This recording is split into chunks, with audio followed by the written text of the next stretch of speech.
Huwag kayong matakot sa darating na magaganap. Magaganap ang lahat para matupad ang nasusulat. Amen. Good morning sa inyo lahat mga kapatid. Lahat ng nasusulat magaganap. Ano lang yan eh, manonood lang tayo. Ngayon panoorin natin ang ating sarili. Kasi itong huling araw na to, ito yung falling away, spirit ng Antichrist.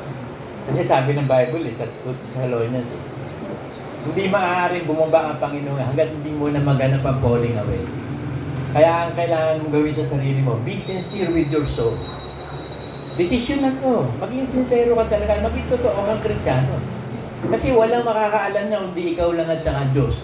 Yung iba, hindi. Hindi sila pwede humatol. Pero ikaw, pwede ka humatol sa sarili mo at hahatulan ka ng Diyos. Kaya sabi ng Diyos, pag may pagkukulang ka, magsisi ka, tanggapin mo, hatulan mo sarili mo para parusahan tayo ng Diyos. Doon sa kasalanan na yun, hindi na tayo paparusahan sa impyerno. Kasi yung mga tao na yun sa impyerno, kasi hindi pa sila nalilinis eh. Hindi sila nagiging Kristiyano pa. Ngayon tayo dumadaan sa proseso ng pagiging Kristiyano. So be sincere with yourself. Hindi naman mahirap. Mahirap ba? Ewan ko, wala akong nakikitang hirap sa pagiging sincero. Yung mananatiling tapat hanggang wakas, yun na maliit. Eh di yun ang gawin mo. Napakasimple ng Word of God. Batang maliit, maiintindihan to. Madaling maintindihan. Mahirap bang intindihan ang mananatiling tapat hanggang wakas sa maliligtas? O ano gagawin mo? Eh di mananatili kang tapat hanggang wakas. Ang demonyo hindi papayag. So wag yung demonyo ang pakinggan mo. Yung sinasabi ng Diyos. The faith, the just shall live by faith. Hindi ko kalulugdan ang sino mang uurong sa pananampalataya at tayo hindi dito sa mapapahamak, kundi sa pagkaligtas ng kaluluwa. So ito gagawin natin araw-araw. Desisyon na natin, maging sincero tayo. Maging tapat tayo sa Diyos talaga sa sarili. Kasi dadayain mo ba sarili mo? Kaya ka ba nandito dahil kunwari lang ba? Kaya ka nandito, totoo ka, sumampalataya ako, panatiliin mo yung sincerity hanggang wakas. Manatili kang tapat hanggang wakas. At yung nakikita natin mga kapatid na talagang parang mawawala. Kung tunay yung pagmamahal natin sa kanila, ipag-pray natin. Si Saldin si dito. O mamaya, pag-pray nyo kami ni Ray, tsaka ni Maul, pupunta kami doon. So last na pag-uusap namin ni dito, the rest, hindi na namin siya pupuntahan. Siya magpapasa. Yes or no lang naman na eh. Ayaw ng Diyos nung nasa gitna. Kasi yung nasa gitna, ano yun eh, sa masamang espiritu yun. Rather, yes, no, di tapos na. Totoo ka ba magiging Kristiyano? Yes or no? Yes. O, di totoo, gawin mo. Mananatili ka ba tapat ang gawa? O, gawin mo. Kasi hindi ka naman kailangan mag-isip pa ng gagawin eh. Hindi ka na kailangan mag-isip ng mabuting gagawin. Nakasulat na nga eh. Ito na nga yung itinakdang lalakaran natin para hindi ka na mag-isip ng mabuti. Kasi ang tayo nag-iisip tayo na mabuti sa pananaw natin eh. Kaya yun ang ipinagbawal ng Diyos eh, yung gamitin mo yung kaisipan mo sa pagbabasihan ng masama't mabuti, tama't mali. Eto na, nilikha tayo ng Diyos para kay Kristo Jesus sa mabubuting gawa. Nalalakarin natin nung una pa. So nakita tayo ng Diyos nung una pa, nakilala tayo. Sino yung talagang susunod sa Word of God? Sino yung mabubuhay sa Word of God? Sino yung mamamatay sa Word of God? So malalaman mo dahil ikaw ang magpapasya, hindi naman yung iba eh. So, desisyonan mo sa sarili mo, maging matapat ka talaga. Huwag ka maging hypocrite. Kunwari ka lang, para kang nicho. Marmol na puting-puti, linis na linis, pero yung loob mo, bangkay. Inuuod ng mga kalansay. Kunwari ka lang palang, para kang pariseo. Moralista lang, panlabas. Yung loob, hindi, maraming uod, napakabaho. In and out tayo. Yung ating bagong pagkatao, yun ay ipapamuhay natin. Kasi yung luma nandyan eh. Hindi naman naalisin yun, ipinako lang yun by faith. Eh hindi ka sumasampalataya. Hindi gagawa ang Diyos. Kapag naniwala ka, patay ka na, nakapako yung dating pagkatao, gagawa na ang Diyos. Isa ka ng bagong nilalang. Ang sino mo nakipag-isa kay Kristo, isang bagong nilalang. O hindi makipag-isa ka, kanino ka makikipag-isa? Sa Espiritu Santo binigay sa iyo. At ang sinasabi niya, yung narinig na lang. Hindi siya magtuturo ng ibang bagay, yung narinig niya. At sabi ni Kristo, yung sinasabi ng Ama, yun ang sinasabi ko. At kung ano ang sasalitain ko ayon sa Ama. So yung salita ng Ama, si Jesus Christ. At ang gagawin ng Holy Spirit, yung narinig niya na sinabi ni Kristo. So gumagawa ang Diyos, ang Ama, at ang Anak at Espiritu Santo. Binabautismo tayo sa Ama, sa Anak. Ibig sabihin, inilulubog tayo sa Ama, sa Anak at sa Espiritu Santo. So araw-araw nabubuhay ang Diyos sa atin sa kapangyarihan ng Ama. Siya ang overall powerful siya ang almighty. Pinababa niya ang Panginoong Yesus para tapusin ang landasin ng misyon niya. Natapos naman. Isinugo ni Kristo at ang Ama ang Espiritu Santo para manahan sa atin na tinatakan na tayo ng kaligtasan. Hanggang sa... So, kailangan mo lang, huwag kang mahuhulog sa sariling katiyagaan. Kasi wala na makapaghihiwalay sa atin kay Kristo, meron ba? Sa palagay niyo, may makapaghihiwalay pa sa inyo kay Kristo? Wala na. Ang makapaghihiwalay sa inyo kay Kristo, ikaw. Kung hihiwalay ka. Ba't ka hihiwalay? Tanga ka ba? Si Lucifer ka ba? Naubod ng bobo, ubod ng tanga? Full of wisdom ba yun?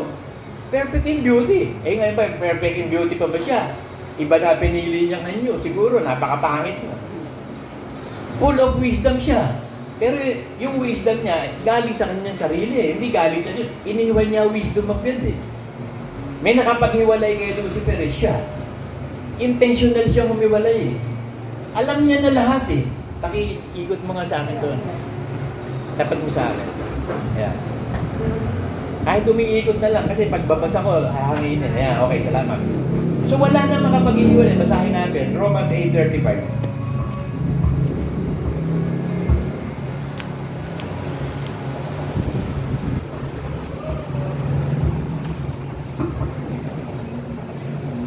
Ikaw, sa puso't isip mo, ihiwalay ka ba ang Panginoon Kristo? Ako hindi na. Naranasan ko na nga buhay ng masama Bata pa ako, masama na ako Ngayon nga lang ako pinababalan ng Diyos At hindi pa ako yun, ang Espiritu Santo nagpapabalan sa pagsunod sa salita niya. Ang nagpapabalan sa atin, yung pagsunod sa salita ng Diyos. Yung pakikipag-isa kay Kristo Jesus. So pag nakipag-isa ka kay Kristo Jesus, ang pag-ibig ng Ama, may makapaghihiwalay pa ba? Meron, ikaw. Katulad ni Lucifer, ni Balaam, ni Judas. Pinili nila yun Pinili nila talagang lumaban sa Diyos. Lalaban ka ba sa Diyos? Susunod ka nga sa Diyos Basahin natin ang Romans 8:35. Sino ang maghihiwalay sa atin sa pag-ibig ni Kristo? Kapighatian ba? Yung pag mga persecution, napipighati ka, nahahabag ka ba sa sarili mo dahil inaaway ka, wala ka ng kasalanan. Pinagsasalita ka ng masama, wala ka ng kasalanan. Inuusig ka, napipighati ka. Talagang maraming kapighatian tayo dadaanan. Sabi ni Pedro dadaan muna tayo sa maraming paghihirap bago pumasok sa langit. So understood na yun. Huwag ka na magtaka. Yun ang sinabi ng Diyos Kung ano yung sinabi ng Diyos, yun. Panampalatayaan mo yun at ihandaan mo sarili mo doon. Kahapisan ba? Yung bang kalungkutan? Pag namatayan ka ba ng asawa o anak, tapos na, hiwalay ka na sa Diyos? Nahapis ka, hiwalay ka na ba? Wala makapaghihiwalay sa kahit sino pa mamatay sa... Katawan lang naman namatay, magkikita-kita naman tayo sa langit, ano problema? Pag hindi mo sinunod sa Diyos, ikaw ang mawawala, hindi mo makikita asawa at anak mo sa langit. Sa impyerno ka pupunta. Kahapisan ba? O pag-uusig? O mga kagutuman? Pagpapalit mo ba yung Diyos sa kagutuman mo? Papayag ka ba na gawin tinapay yung bato? Bato yun Pag mo gagawin, ang ginagawang tinapay, yung flour, na may itlog, may harina. Yun hindi bato ginagawang tinapay. Gagawin mo bang bato ang tinapay? Mag-i-illegal ka ba? Para makasunod ka ng suportahan mo ang mga pamilya mo? Illegal? Illegal yung gagawin mo. Gagawin mo tinapay yung bato. Illegal yun. Hindi legal yun. Kahubaran ba? Yung pag wala ka mabiling damit, mahihiwalay ka na kay Kristo. Tangani ba? Mga kapanganiban ba? Ito bang nakakatakot ng mga badya ng mga World War III, kagutuman, pestilence, monkeypox? Yan ba? Makapaghihiwalay ba? Wala yan. Sisiw lahat yan. Tabak ba? Gaya ng susulat, dahil sa kami pinapatay sa buong araw, kami nabibilang na parang tupa sa patayan. Wala na makapaghihiwalay, ikaw na lang. So be sincere. Maging matapat ka, sabi sa Philippians.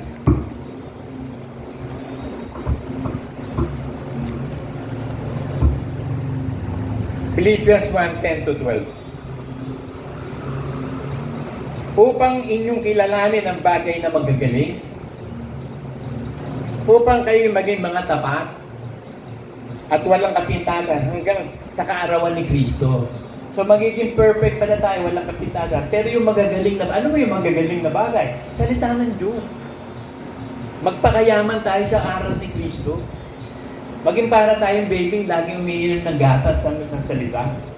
Mauhaw tayo sa righteousness of God. Kainin natin lagi yung mana na galing sa langit. Hindi katulad ng Israel. Ayaw na kumain ng mana sa langit eh. Ayaw na rin uminom ng tubig doon sa bato. Ang gusto sa Egypt, yung mga nandun sa Egypt. Eh di pinabayaan sila ng Diyos. Hindi natuklaw sila ng nangamatay sila. Eh ngayon, alam niyo ba, pinabayaan na rin tayo ng Diyos sa masama. Pinahintulutan na ng Diyos ang mundong ito sa kasamaan. Kasi last days na eh. Kailangan bautismohan na tayo sa Espiritu, bautismohan tayo sa apoy. Buti nga nabautismohan pa sa Espiritu ng Huwebes, ano? Nakahabol pa siya, oh. Ngayon dumadaan siya sa bautismo ng apoy, eh. Magtatagumpay naman siya. Nakita ko naman yung confession ng faith ni Nye. Ganon din tayo. Ang nakakaawa at naaawa ako doon sa mga humihiwalay sa Diyos. Ano ba katitisuran mo? Matitisod ka pa ba? Ang nasa liwanag, hindi natitisod yun. Nakikita mo yung dinadaanan mo, ang natitisod, yung bulag. Walang liwanag. Sabi sa 1 John 2:10.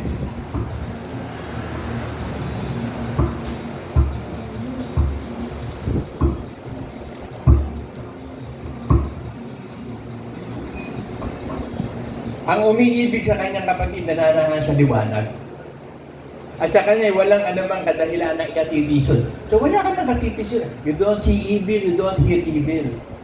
Si Kristo na lang ang focus ng buhay mo. Hayaan mo sila. Gusto nilang magkasala, gusto nilang humiwalay. Pero sundin natin ang kalooban. Gaya ngayon, may susundin kami kalooban ng Diyos. Titus 3:10. Pinagsabihan mo ng isa at saka makalawa, ang maling pananampalataya, itakwil mo na pag hindi pa rin sumampalataya. So ito na yung second time namin pupunta kay dito mamaya. Ngayon, kung hindi siya mananampalataya, babahan ko sa akin, mag-worship ka, solve na eh. Ibig sabihin, sumampalataya ka na ulit eh. Wala nang dapat pag-usapan, sumamba lang. Eh hanggang ano, wala pa nga eh. Eh sabi ko nga kay Rega na sana, yes or no na lang, para tapos na. Alam mo, yung mga bakla yan eh, yung nasa gitna, alanganin. Say yes, yes. No, no. Dahil sa Matthew 5:37 ng ganito eh. Walang pagkalalaki eh. 1:5:37. Dapat ang magiging pananalan nito, oo, hindi kung hindi. Ang humihigit pa rito, buhat na sama-sama. So kung hindi ka magdidesisyon ng oo, hindi, si Satanas ang magdidesisyon sa'yo, masama. Masama ang alanganin, kaya nga wala papasok na alanganin sa langit eh. Babae at lalaki lang ang papasok sa langit. Ngayon, kung alanganin ka, ba't ka alanganin? Ano dapat mo ipag-alangan? Ang tagal mo nang sumasampat sa bagay. Hindi pwedeng batayan nyo matagal. Si Lucifer nga, billions and trillions and nonillions of years siguro bago siya gumawa ng kasalanan. So, hindi patagalan eh. Iniisip natin, tagal ng Kristiyano ito, okay na to. Eh bakit sabi, yung mga nahuhuna, mahuhuli, yung mahuhuli, mahuhuna. So hindi ito patagalan o paiksian eh. Ito yung pagiging sincero sa pananampalataya. Ikaw ba talaga sincere? Kung tutuwa ka ba ng 45 at i-renounce mo faith, i-renounce mo ba? O hindi, putukan mo na lang ako ng barel. Bakit ang tapang ng mga Kristiyano nung araw? Pero nyo, pinagpapapatay ni Emperor Nero, mga Kristiyano nung araw. Napakatindi ng parusang binigay ni Nero. Ikukulong na, gugutumin pa, lalatiguhin pa, tapos papatayin pa, ipapakaw sa krus, walang pagkain lahat, mamamatay sa krus. O kaya ilalagay sa poste, nakatayo, tatalian, tapos susunugin ng buhay. O kaya naman, sa gladiator, sa arena, sa Coliseum, ipakakain yung mga slaves, yung mga nakakulong sa preso, yung mga may kaso, saka mga Kristiyano. Nagiging ano yun, palabas yun sa Coliseum. Sa umaga, labanan ng mga gladiators. Sa hapon naman, susunugin naman, tsaka pakakain sa leon o tigre. Ang mga Kristyano, ba't di sila natakot? Ba't masaya silang namatay? Alam nila kasi yung meron silang tinatanaw eh. Meron silang inaasahan na isang araw na yon, yung ipinagkatiwalaan sila, gaganapin ng Diyos. Kasi walang sinalita ang Diyos na hindi niya gagawin. Kaya tiis-tiis lang eh. Kaya sabi yung mananatili tapat, ang gawa ka, ang maliligtas. Excuse me. Kasi meron talagang tatalikod eh. Sabi sa 2 Thessalonians 2,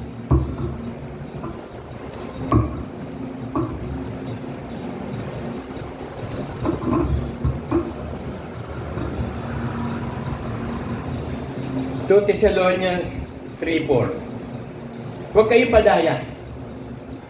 Kanino man. Sa anong paraan, sapagkat ito'y hindi darating, maliban ng dumating mula ang pagtaliwaka. At mahayag ang tao makasalanan, ang anak ng kapahamakan. Upang huwag kayong madaling makilo sa inyong pag-iisip. At huwag din naman kayo mabagabag maging sa pamamagitan ng Espiritu o sa pamamagitan ng salita. O sa pamamagitan ng sulat na waring mula sa amin, na wabi bagay nalalapit na ang kaarawan ng Panginoon. So ito na yung, meron lang pumipigil ang Holy Spirit, hindi pa kompleto bilang ng hintil. Dahil hindi pa nagra-rapture. Pag nakompleto na ang bilang ng hintil, pabababain na ng Ama si Kristo. Bababa si Kristo, pagbaba niyan, kukunin na tayo, titira muna tayo doon sa langit, sa kwarto natin doon, habang nagkakaroon ng 7 years of great tribulation sa lupa. Pagpatapos na yung 7 years of great tribulation, hihingi ng tulong ang Israel kay Jesus Christ. Bababa si Kristo, kasama tayo. Kasama tayo nakatira doon sa langit. Sabi sa Isaiah 26:21.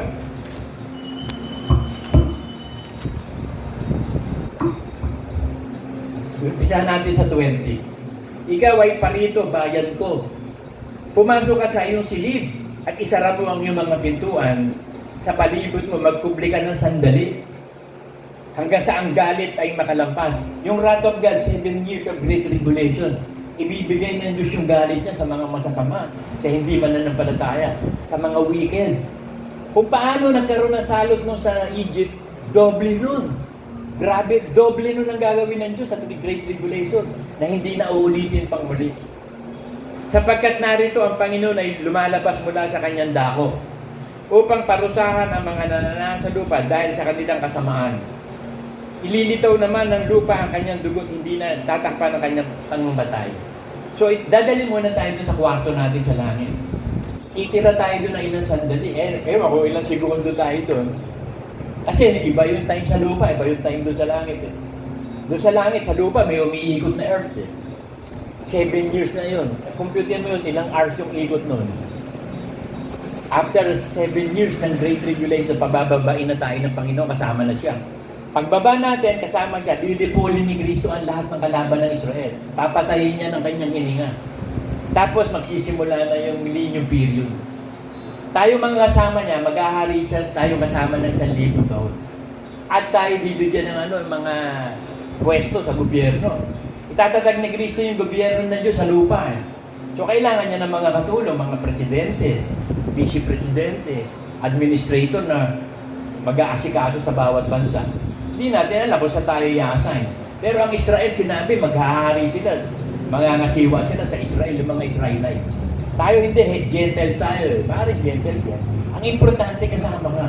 So makakasama ka na doon kung sincero ka, matapat ka, matuwid ka, mamamatay ka hanggang wakas. Hindi ka mamaliw. Hindi ka tulad ni Lucifer. Ilang nonillion years kaya yun? Wala naman nakalagay sa Bible kung kailan biglang pumasok sa puso niya na lumaban sa Diyos. Wala. Pero matagal na panahon yun. Biruin mo, nilikha mo ng mga anghel bago nilikha ang langit at lupa. Kasi ang unang nilikha ng Ama, yung kanyang bahay. Sabi sa Proverbs 8:22, doon sa kanyang tinatahanang earth, to the habitable earth of the Lord, nandun siya. Nung likhain ang langit at lupa, nilikha ang langit at lupa, pamamagitan ng salita ng Diyos at ng Espiritu Santo. Pag binasa mo yung Genesis, nandun yung paano nilikha ang earth. The earth is void, walang itsura eh. Ang ginawa ng Holy Spirit, ginawang globe, binilog, tapos natuyo yung mga tubig, lumabas yung lupa. So alam na natin yun sa Genesis kung paano creation. Sinasabi ko lang sa inyo na gumagawa ang Ama, ang Anak, sa pasimula pa lang. Hanggang sa Old Testament. Yung batong sumusunod sa Israel, si Kristo yun. Siya yung naglalabas ng tubig. Yung nakasama ni Abednego, ni Shadrach, na naglalakad sa apod kay Nebuchadnezzar, si Jesus Christ yun. So noon pa man, kasama na natin. God is the same today, yesterday, and forever. Ayon sa pinagaling na plano ng Ama. Ngayon, ang plano ng Ama, nakasulat na. So, minsan ka lang mabubuhay, bakit hindi mo pa samantalahin ang pagkakataon? Ba't magpapakatanga ka? At tulad ni Lucifer. Nasa langit na nga eh. Kasama na nga ano yun, umalis pa. Eh, gaano katanga yun? Gaano kabobo si Lucifer na full of wisdom? Eh tayo, binigyan tayo ng talino. Hindi yung talino ng tao. Talino ng Diyos. The mind of God is in Jesus Christ. So we have the mind of Christ, the mind of God. Kasi sabi ni Kristo sa John 12, ang ganito.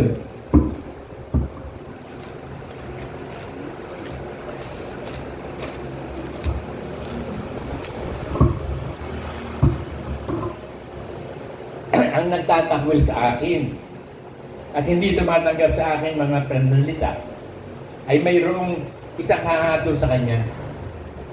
Ang salitang aking sinalita sa kanya ay hahatol sa huling araw. Sapagkat ako hindi nagsasalita ng mula sa aking sarili, kundi ang Ama na sa akin ay nagsugo, ay siya nagbigay sa akin ng utos. Kung ano ang dapat kong sabihin at kung ano ang dapat kong salitain. At nalalaman ko na ang kanyang utos ay buhay na walang hanggan. Ang mga bagay nga na sinasalita ko ay ayon sa sinabi sa akin naman, gayon ko sinasalita. So hindi nagsasalita si Kristo ng ganang kanya. Yung ipinasasabi ng Ama, yun ang sinasabi, at kung paano niya sasabihin.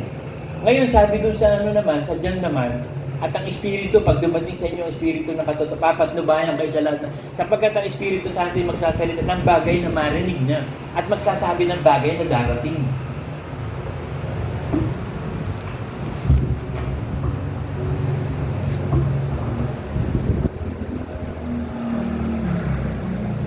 Kaya, paano mo tinatakwil si Kristo? Ito, simple lang eh. Ang sabi ni Kristo, ang tumatanggap sa isinugo ko, tinatanggap ako. At ang tumatanggap sa akin, tumatanggap sa nagsugo sa akin. Kaya yung pagsusugo, pag hindi mo tinanggap, rebellion against authority yun. Katulad ng mga anghel, hindi sila napasakop sa autoridad eh. Sumunod ka sila kay Lucifer, illegal yung paraan eh. Kasi nasa pagsusugo yan eh. Pag tinanggap mo yung sugo ng Diyos, tinanggap mo yung nagsugo. Basahin natin ha. John 13:20. Katotohanan, sinasabi ko sa inyo. Ang tumatanggap sa sino man sinugo ko, ay ako ang tinatanggap. At ang tumatanggap sa akin, tinatanggap ang nagsugo sa akin. So, ganun kasimple eh. Tinatanggap mo ba si Brother Manning sinugo ng Panginoong Jesus bilang apostol? Oo. O di tinatanggap mo yung nagsugo si Kristo, tinatanggap mo din yung Ama. Ang Ama nagsugo kay Kristo eh. Eh hindi mo tinanggap si Brother Manny, hindi mo tinatanggap si Kristo, hindi mo tinatanggap, o di itinatakwil mo si Kristo. Ang salitang sinalita niya ang hahatol sa iyo. Hindi ka nagpasakop sa salita ko eh. Isip mo yan eh. Hindi mo tinanggap yung sugo ko eh. Ako sugo ako ni Brother Manny. Pag hindi ako tinanggap ni Saldi o ni Lito, hindi nila tinanggap si Kristo. Hindi nila tinanggap ang Ama. Kaya nakakatakot nga eh. Ipag-pray nyo to. Natatakot ako sa mga ito. Dalawa na nga yun na si Lodeng at si Dodge, kilala nyo yun? Wala akong ginawa doon, kundi i-follow up yun. Kasi nga hindi nga sumusunod eh. Sumobra pa ako sa isa o dalawang pagsaway eh. Hindi nga ako sumunod pa sa Diyos kasi isa o dalawa lang eh. Sabi sa Titus 3:10.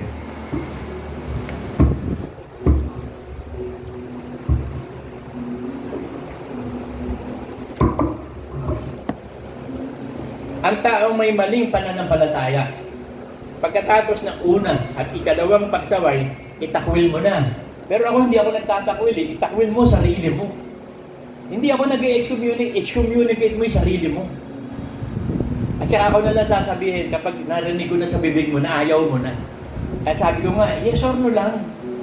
Wala namang pipilit sa iyo, Lito eh. Hindi ka namin pipilit. Dahil karapatan mo yan eh, may free will ka. Ngayon, didesisyonan mo lang, oo ba o hindi lang. Sabi ko, mag-worship ka lang, wala nang problema. Eh, hinihintay ko lagi Sunday, wala eh. O ito, nagkausap kami, pumuntahan namin yan. So after this ulit, hindi na siya nag-worship. Itinakwil na niya ako. Hindi na namin siya pupuntahan kahit kailan. Tapos na yan, ganda dalawa lang eh. Pero mga kay Loading at kay Dutch, talagang sumobra pa ako, lagi ako awang-awa ako doon sa dalawa, hindi makaintindi. Talagang, ay ko, simpleng bagay, hindi maintindihan. At ko, pag namatay kayo, nang ganyan kayo, hindi kayo napagsabihan ang kaluluwa nyo, hindi lalagay sa balikat ko. Sa inyong mga ulo yan, sabi sa Ezekiel 33.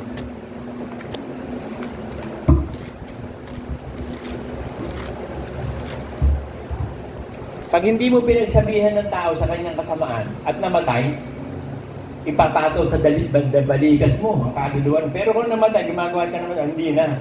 Lusot ka na. So para makalusot, bilang pinuno, pastor, gagawin ko trabaho ko. Pagsasabihan ko yung nakikita ko mali sa pananampalataya. Una at pangalawang pagsaway. Kay Loading at Pedro kang kasi namatay yung dalawa eh. Talagang talagang hindi ako tumigil ng kapapangaral eh. Eto si Lito, sana, loobin ng Diyos na manampalatayang bumalik. Anak ng tao, salitain mo sa anak ng iyong bayan at sabihin mo sa kanila, pagka aking dinala ang tabak sa lupa, kung ang bayan ng lupain ay kumuha ng isang lalaki sa gitna at ilagay na pinakabantay nila, so overseer, ako overseer dito sa Palatio. Kung pagkakita niya ng tabak na dumarating sa lupain, kanyang hipa ng pakaka at magbigay alam sa bayan, so nag-warning sa bayan. Sino mang makikinig ng tunog ng pakaka ay hindi pinawasikong ang tabak, dumating at dalit siya, ang kanyang dugo ay mapa sa kanyang sariling ulo. So pag hindi mo sinunod yung warning ng Lord, nagpatuloy ka pa rin sa gusto mo yan, sarili mong kagagawan yan, hindi kagagawa ng overseer yan. Pananagutan mo yung ginawa mo, ikaw ang humiwalay, ikaw ang hindi sumampalataya. Ngunit kung makita ng bantay na dumarating ang tabak at hindi humihip ng pakaka, at ang bayan ay hindi nabigyan alam, at ang tabak ay dumating at nahiwalay at sino man mula sa gitna nila, siya'y nahiwalay sa kanyang kasamaan. Ngunit ang kanyang dugo sisiratin ko sa kamay ng bantay. So pag hindi nangaral ng bantay o overseer o ang pastor na hindi mo kinausap, hindi ka nag-warning, at namatay yung tao na yon, ay ilalagay sa balikat mo ang kaluluwa mo, responsibilidad mo yun. Sa gayon, ikaw anak ng tao ay nailagay na bantay sa sambahayan ni Israel. Kaya't dinggin mo ang salita ng aking bibig, magbigay alam ka sa kanila sa ganang akin. Pagka aking sinabi sa masama o masamang tao, ikaw ay walang pagsalang mamamatay. At ikaw ay hindi magsalita upang bigay alam sa masama ng kanyang lakad. Ang masamang yaon ay namatay sa kanyang kasamaan, ngunit ang kanyang dugo'y sisisapin ko sa iyong kamay. So napakahalaga kayong mga magulang, pagsabihan niyo yung mga anak niyo. Hindi mo alam kung mamamatayan o hindi. Ikaw ba, alam mo ba ang mangyayari bukas? Yun lang mamaya hindi natin alam eh. Hindi mo alam paano ka mamatayan. Hindi mo tinuturuan ng aral ng Diyos. Sa isa yung balikat ipapagaw ng Diyos ang dugo niya. Kasi ikaw ang pastor ng bahay mo. Kahit babae ka, ikaw pa rin ang pastor, mangangasiwa na kami. Kasi ikaw ang mananampalataya. Ngayon kung may lalaking Kristiyano, yun ang mangangasiwa, yung lalaki. Eh wala, babae ka eh. So ka sa pastor, pastorin mo yung mga anak mo. Kasi wala nang panahon eh. Konting panahon, isang beses ka lang mabubuhay. Ano ginawa mo nung nabubuhay ka pa? So napakahalaga ng ginawa mo. Ano yung ginawa mo nung nabubuhay ka ba? Sinaway mo ba mga anak? Tinuruan mo ba sila sa landas ng katwiran? O baliwala siya? At ikaw rin hindi sumusunod. Ikaw yung una hindi sumusunod. At ikaw, anak ng tao, sabihin mo sa bayan ni Israel, ganito ang iyong sinasalita na sinasabi, aming pagsalansa at ang aming mga kasalanan na sa amin at aming pinapatulot. Ngayon ulit kami nagbubuo. Sabihin mo sa kanila, buhay ako, sabi ng Panginoon Diyos. Wala akong kasiyahan sa kamatayan na masama. Kundi sa masama ang humulay ng kanyang lakad at mabuhay. Manumbalik kayo ng mula sa inyong masamang lakad sapagkat bakit ka mamamatay o sambahayan ni Israel. So magsisi manumbalik. Ito na nga yung panahon eh. Kasi may falling away eh. Yun ang nakakatawa. Baka maya mahulog ka sa sarili katiyagaan, pupunta ka sa impyerno. Sabi sa 2 Peter 3:17.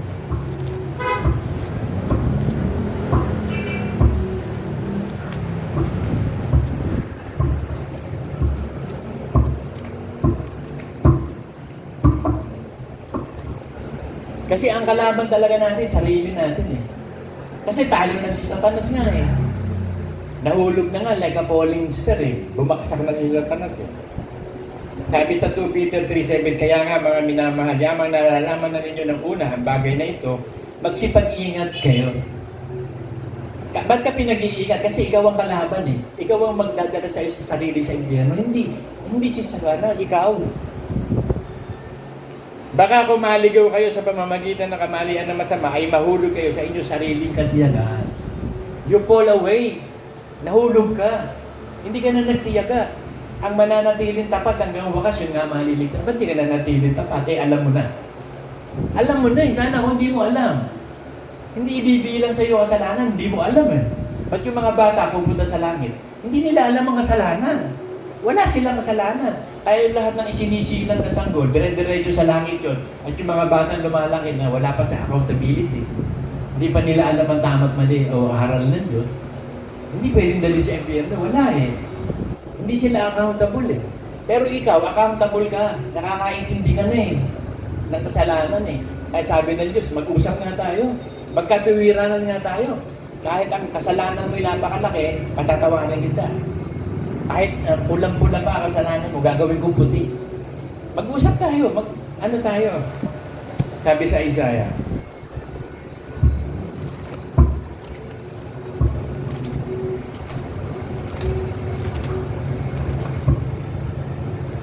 Isaiah 1:18 to 20.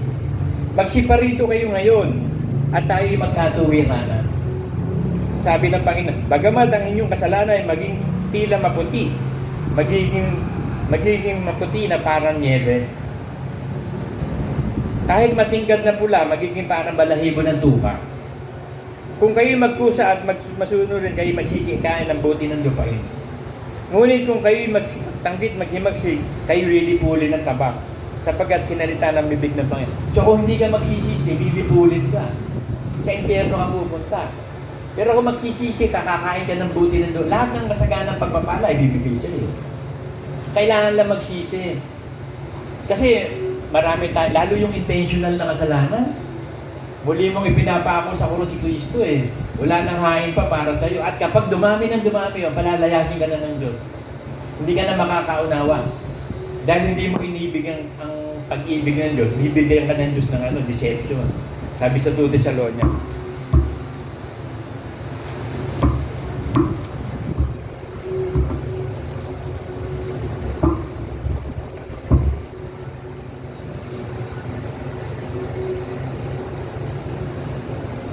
Pisa na natin sa 9.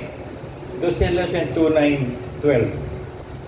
Siya, ang kanyang pagparito ay ayon sa paggawa ni Satanas na may buong kapangyarihan at mga tanda ng kahangahangang kasinungalingan at may buong daya ng kalikuan sa mapapahamak sapagkat hindi nila tinanggap ang pag-ibig sa katotohanan upang sila'y maligtas.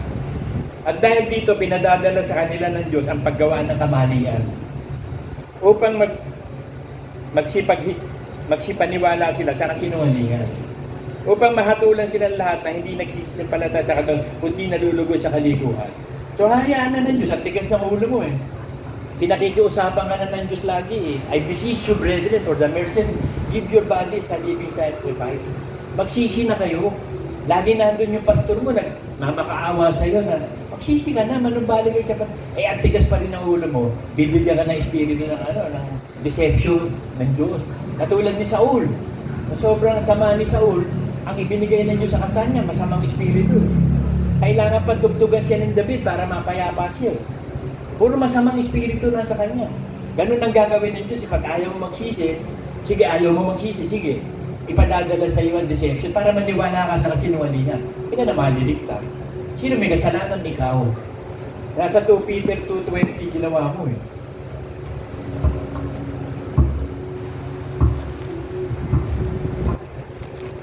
Sapagkat kung pagkatapos na sila'y makatakas sa mga pagkahawat sa sanlibutan, sa pamamagitan ng pagkilala sa Panginoon at tagapagligtas niya, ay muling mahalubiluhan at madaig niyaon ay lalong sumasama ang huling kalagayan nila kaysa noong una.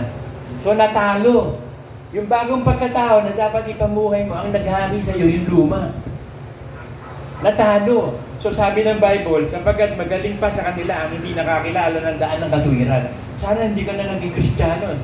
Parang si Lucifer, sana hindi na naging anghel to eh. Full of wisdom, tapos ganun lang gagawin niya, intentional yung gagawin. Pagkatapos na makakilala, ito'y tumaligo sa banal na utos na ibinigay sa kanila. Nangyari sa kanila na ngayon sa kabigaan tunay. Nagbabalik na muli ang aso sa kanyang sariling suka. At ang baboy na naglulubalog sa kusali na nahugasan na. So ganun ang mangyayari. Kasi inalis tayo ng Diyos sa kumunoy.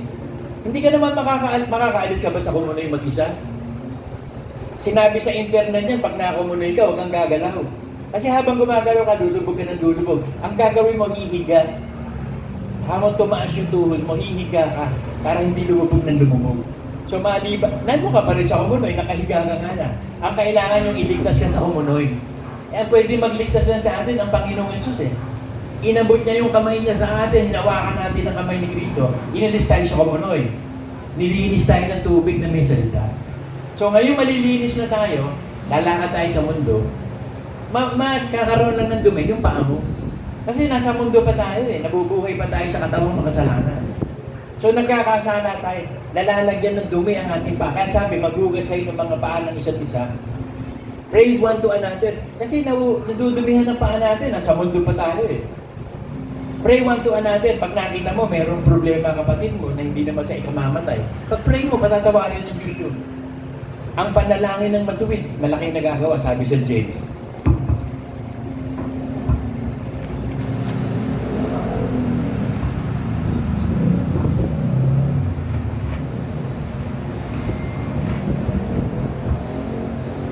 James 5:15 to 16. Ang panalangin ng pananampalataya magliligtas sa may sakit at ibabamon siya ng Panginoon at kung magkasala siya ipatatawad sa Kanya. Magpahayagan nga kayo sa isa't isa ng inyong mga kasalanan at ipanalangin ng isa't isa ang iba't iba upang kayo magsigaling. Malaki ang nagagawa ng maningas na panalangin ng isang matuwid. So pag may nakikita kang kapatid na hindi naman blasphemy to the Holy Spirit, pag-pray mo, patatawanin siya ng Diyos. Magpahayagan tayo ng kasalanan, dilinisin tayo ng Diyos. At ibibigay sa atin ng Diyos ang lahat ng kailangan natin. At magtatagumpay tayo dito sa lupa. Walang bagay na hindi natin magagawa ayon sa pananampalataya, mga kapatid. Amen.